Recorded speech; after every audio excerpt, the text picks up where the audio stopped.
ពេញតែឥឡូវជីសៀមរៀបដរិចមកកពតមកដល់កពតថ្ងៃរះល្មមព្រោះយើងជីជាមួយនឹងហូតែបាសដែលជាឡានគេងយប់ហើយទិសដៅសៀមរៀបកពតគឺបញ្ចុះតម្លៃ$6ទៀតតម្លៃពិសេសហ្នឹងមានចាប់ពីថ្ងៃទី16ខែវិច្ឆិកាហ្នឹងទៅលើកទី1របស់ខ្ញុំហ្នឹងណាមកដល់លេងម្នាក់ឯងបែប solo trip អញ្ចឹងសួស្ដីអ្នកនរគ្នាខ្ញុំនីមលតោះទៅដើរលេងកពតវល់ល្ងាចមួយខ្ញុំសម្រាប់អ្នកដែលចូលចិត្តដើរលេងម្នាក់ឯងទេអ្នកគ្នាមើលមកខ្ញុំមកគឺចម្លែកហើយហ៊ានទៀតសម្រាប់ខ្ញុំមានទម្លាប់ដើរម្នាក់ឯងនឹងស្រាប់ហើយខ្ញុំក៏ចង់ស្វែងយល់ពីខ្លួនឯងបន្ថែមដែរថាដើរលេងម្នាក់ឯងនឹងវាមានអារម្មណ៍បែបហើយខ្ញុំបានទៅណាខ្លះចាំមើលទាំងអស់គ្នាហើយយើងដើរលេងម្នាក់ឯងអញ្ចឹងក៏យើងត្រូវគិតគូរពីសុវត្ថិភាពខ្លួនឯងដែរចេញ solo trip លើកដំបូងនេះដឹងទៅជាយ៉ាងណាចាំមើលទាំងអស់គ្នាមុននឹងចេញពីពេញមកខ្ញុំបានចូលញ៉ាំបាយដែរទៅដើរលេងកពតខ្ញុំរីកមិនឲ្យអ្នកគ្នាជា e-booking នៃសារ sale លុយសាហាវមកសវត្ត$5សម្រាប់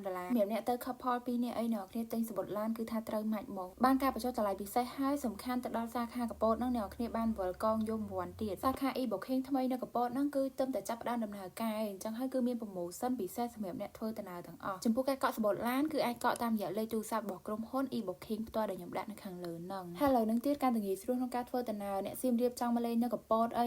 រដងជីពីសៀមរាបមកបំពេញតែឥឡូវជីសៀមរាបដរិចមកកពតមកដល់កពតថ្ងៃរះល្មមព្រោះយើងជីជាមួយនឹងហូតែបាសដែលជាឡានគេងយប់ហើយទិសដៅសៀមរាបកពតគឺបញ្ចុះតម្លៃ$6ទៀតតម្លៃពិសេសហ្នឹងមានចាប់ពីថ្ងៃទី16ខែវិច្ឆិកាហ្នឹងទៅចំពោះទីតាំង e-booking សាខាកពតវិញគឺនៅជាប់មួយ ABA ហ្នឹងយើងងាយស្រួលរយខ្ញុំមកដល់ solo trip យើងវិញខ្ញុំនិយាយថាមកម្នាក់ឯងតែអ្នកគ្នាឃើញមានអ្នក single ផងមានអ្នកមានគូផងនេះតែមាននិស្ស័យទៅបានជួបតែស្គាល់គ្នាទេតែម្នាក់ friendly ដូចស្គាល់គ្នាយូរហើយអញ្ចឹងហើយក៏បានមកញ៉ាំបាយថ្ងៃជុំគ្នាហ្មងទៅនិយាយទៅខ្ញុំមាន plan មកញ៉ាំបាយឆាក្តាមស្រាប់ហើយដោយសារ my favorite មកឆ្ងាញ់ខ្លាំងម្ចាស់13000បន្ទាប់មកទៀតគឺខ្ញុំចូលមក Starbucks ហើយមក Starbucks នេះគឺមកតែម្នាក់ឯងឯអ្នកគ្នាព្រមបាយជើងគ្នាអស់ហើយគេជិះម៉ូតូជួលម៉ូតូអីតែខ្ញុំអត់មានទេដោយសារតែម្នាក់ឯងអត់មានណាគេឌុបណាគេទេខ្ញុំសម្រេចចិត្តថានឹងអង្គុយលេងនៅ Starbucks នឹងហើយថត photo booth លេងម្នាក់ឯងអញ្ចឹងអ្នកគ្នាជីវិតត្រូវតែស្រឡាញ់ខ្លួនឯងហើយបងនៅ Starbucks ចិត្តល្អមែនតើគាត់ឃើញខ្ញុំអង្គុយនៅ Starbucks ម្នាក់ឯងគាត់យកទឹកមកប៉ែងធំឲ្យខ្ញុំមក I think he respect my solo trip ខ្លាំងក៏យូររៀងឃ្លានដែរខ្ញុំនឹកឃើញចង់ញ៉ាំ tiramisu អ្នកគ្នាមិនដែលរំលងទេដោយសារ this is my favorite tiramisu នៅកពតមកលើកហ្នឹងបានសាកជាមួយនឹង krem riche គេហ្នឹង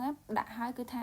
ឆ្ងាញ់មែនតើញ៉ាំហើយគិតលុយអស់15000ហើយបន្ទាប់មកទៀតខ្ញុំដើរលេងតាម plan ខ្ញុំទៀតគឺខ្ញុំចង់ចាំលំហែកំពតនៅនេះvibeបែបស្ងប់ស្ងាត់ហើយទេសភាពស្អាតមែនតើខ្ញុំ recommend ឲ្យមកប៉ុន្តែផ្លូវរៀងពិបាកបន្តិចហើយខ្ញុំពិតជាសប្បាយចិត្តមែនតើពេលដែលខ្ញុំទៅណាខ្ញុំមានស្នាមញញឹមចំពោះមនុស្សគ្រប់គ្នាអញ្ចឹងណាសារមនុស្សគ្រប់គ្នាធ្វើខ្ញុំញញឹមដូចគ្នាបបពិសោធន៍ដើរលេងម្នាក់ឯងបែប solo trip នេះនិយាយទៅគឺខ្ញុំរៀនបានច្រើនមែនតើអ្នកគ្នាតាមពិតដើរលេងសប្បាយមិនសប្បាយអាស្រ័យទៅលើផ្លូវចិត្តរបស់យើងឯងតែយើងចេះធ្វើឲ្យខ្លួនយើងសប្បាយបែបយើងម្នាក់ឯងបានយើងមានអារម្មណ៍ថាមានសេរីភាពព្រោះយើងចង់ធ្វើអីក៏បានដែរចង់ញ៉ាំអីញ៉ាំនឹងចង់ទៅណាទៅនឹងយូរមានម្ដងឯអ្នកគ្នាអាជីវិតបែបហ្នឹងណាចឹងហើយខ្ញុំគិតថាអ្នកគ្នាគួរតែ spend your day with yourself ត្រូវរៀនចេះស្រឡាញ់ខ្លួនឯងហើយធ្វើរឿងណាដែលយើងចង់ធ្វើ